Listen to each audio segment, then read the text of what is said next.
अस्सलाम वालेकुम। My name is Syeda Zunaira और आज का हमारा टॉपिक है जॉब एनालिसिस।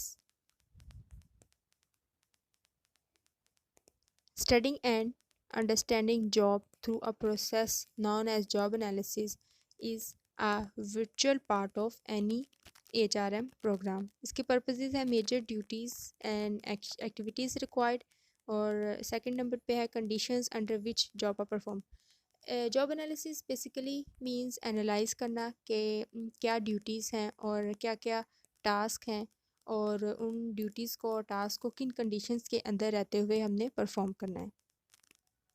नेक्स्ट कुछ प्रोसेस है हमारे पास जॉब एनालिसिस के, जिसमें हमारे पास जॉब आ जाता है a group of task that must be performed in an organisation to achieve its goals. वो काम जो हम कंपनी के गोल्स को अचीव करने के लिए परफॉर्म करते हैं वो जॉब होती है। Positions the task and responsibilities performed by one person. There is a position for every individual in an organisation. हर बंदे की ऑर्गेनाइजेशन के अंदर एक अपनी पोजीशन होती है, लाइक मैनेजर्स, सीईओज। नेक्स्ट है हमारे पास टास्क। टास्क कहता है कि कोई भी काम या कोई भी एक्टिविटी जो आप अपनी ऑर्गेनाइजेशन के अंदर परफॉर्म कर रहे हैं। Duties large number of segment composed of several tasks that are performed by an individual। यानी कि बहुत सारे काम मिलकर ड्यूटी बन जाती हैं। और रिस्पॉन्सिबिलिटी यानी कि ज़िम्मेदारियाँ जो हम अपनी ऑर्गेनाइजेशन के अंदर सर अंजाम दे रहे होते हैं। नेक्स्ट हमारे पास है जॉब एनालिसिस की डेफिनेशन है। Job analysis is a systematic process of collecting and making judgements about all the important information related to job। Job analysis किसी भी जॉब के बारे में कोई भी इंपॉर्टेंट इंफॉर्मेशन को कलेक्ट करना और उसके बारे में जजमेंट बनाना जॉब एनालिसिस होता है। इसमें यह भी देखा जाता है कि हमारी रिक्वायरमेंट्स क्या हैं और किन लोगों को हमने हायर करना है। नेक्स्ट हमारे पास है reasons for conducting job analysis. सबसे पहले हमारे पास आ जाता है स्टाफिंग। हम स्टाफिंग के लिए जॉब एनालिसिस करते हैं जब हमें कोई न्यू स्टाफ मेंबर हायर करने हो, तो इसके लिए भी एनालिसिस की जाती है। नेक्स्ट है ट्रेनिंग एंड डेवलपमेंट। ऑर्गेनाइजेशन के अंदर इस चीज़ को भी देखा जाता है कि हमने किन लोगों को ट्रेन करना है और किन एम्प्लॉयज़ की डेवलपमेंट करनी है।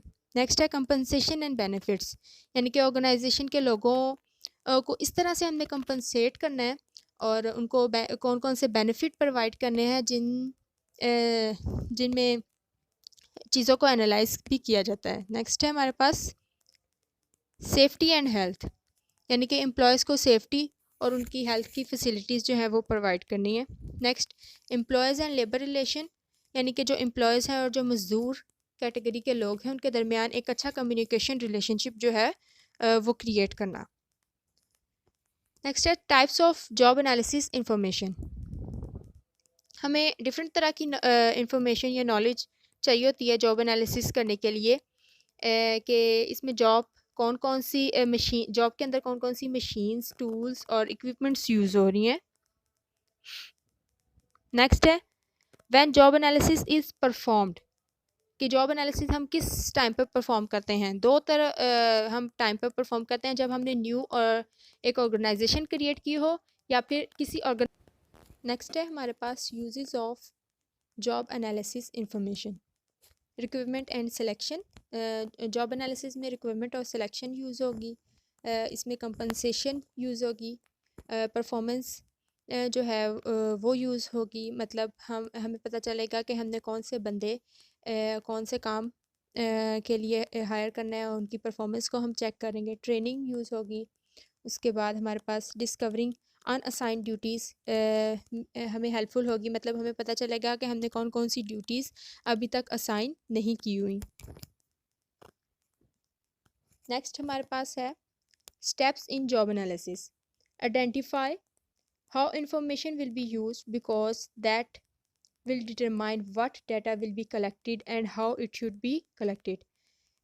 सबसे पहला स्टेप ये होता है कि हमने ये देखना है कि इंफॉर्मेशन जो है वो किस तरह से हमने डाटा को कलेक्ट करना है और किस डाटा को कलेक्ट करना है। सेकंड पे review relevant background information such as organisations chart, process chart, and job descriptions. Second step में हम फिर ये देखते हैं कि रेलिवेंट बैकग्राउंड इन्फॉर्मेशन को उसको रिव्यू करते हैं, जैसा कि ऑर्गेनाइजेशंस के चार्ट और जो प्रोसेस चार्ट होते हैं, इन सबको हम जॉब डिस्क्रिप्शंस इन सबको हम चेक करते हैं। थर्ड स्टेप है select representative informations to analyze because there may be too many similar jobs to analyze and it may not be necessary to analyze them. Third step में हम ये देखते हैं कि जो सिमिलर जो पोजीशंस होती हैं उनमें से कुछ को सिलेक्ट कर लेते हैं और उनको एनालाइज करते हैं, यानी कि सब जो सिमिलर्स हैं उन सब को एनालाइज करने की ज़रूरत नहीं होती। फोर्थ स्टेप हमारे पास है analyze the job by collecting data on job activities, required employees' behavior, working condition, and human traits and abilities need to be performed. यानी कि जो सारा डाटा हमने एनालाइज कलेक्ट किया होगा जितना भी, उसको सिलेक्ट करेंगे हम। नेक्स्ट उसको रिव्यू करेंगे, जितना भी डाटा हमने सिलेक्ट किया हुआ है रिव्यू करेंगे, उसको वेरीफाई करेंगे। उसके बाद थर्ड सिक्स स्टेप हमारे पास है develop a job description and job specific, यानी कि जो हमने डाटा सिलेक्ट किया हुआ है उसको वेरीफाई और रिव्यू करने के बाद उसमें जॉब डिस्क्रिप्शन और स्पेसिफिकेशन जो है उसको हम डेवलप करेंगे। नेक्स्ट हमारे पास है जॉब एनालिसिस आउटकम्स। सबसे पहले हमारे पास है job description. Job description means कि कौन सा बंदा क्या काम करेगा, इस जॉब के अंदर एम्प्लॉयज़ के काम या उनकी ड्यूटीज़ क्या होंगी, जॉब आइडेंटिफिकेशन क्या है, जॉब की समरी क्या है, रिलेशनशिप रिस्पॉन्सिबिलिटीज़ और उनकी ड्यूटीज़ क्या हैं, उसके बाद इनकी अथॉरिटी कितनी होगी, परफॉर्मेंस के स्टैंडर्ड्स क्या होंगे, और काम करने की कंडीशन क्या होगी, जॉब स्पेसिफिकेशन क्या होगी, इन सब चीज़ों को चेक किया जाता है। नेक्स्ट है हमारे पास job specification. Basically job specification means के काम को स्पेसिफाई करना, एम्प्लॉय को अपने काम के करने के लिए किन स्किल्स की ज़रूरत है या कौन कौन सी फ़िज़िकल एबिलिटीज़ रिक्वायर्ड है, कौन से एक्सपीरियंस रिक्वायर्ड हैं अपनी जॉब को परफॉर्म करने के लिए। जॉब स्पेसिफिकेशन में ये चीज़ें देखी जाती हैं। नेक्स्ट है job evaluation. In job evaluation process of worth process the worth of job is identified based upon job comparabilities according to the worth, the importance of job and relative value compensation is designed and selected। ये एक ऐसा process है जिसमें हम job की worth को find करते हैं और उस वर्थ की बेस पर एम्प्लॉय के कंपनसेशंस उनको प्रोवाइड करते हैं, उनको बेनिफिट्स प्रोवाइड करते हैं। Thank you.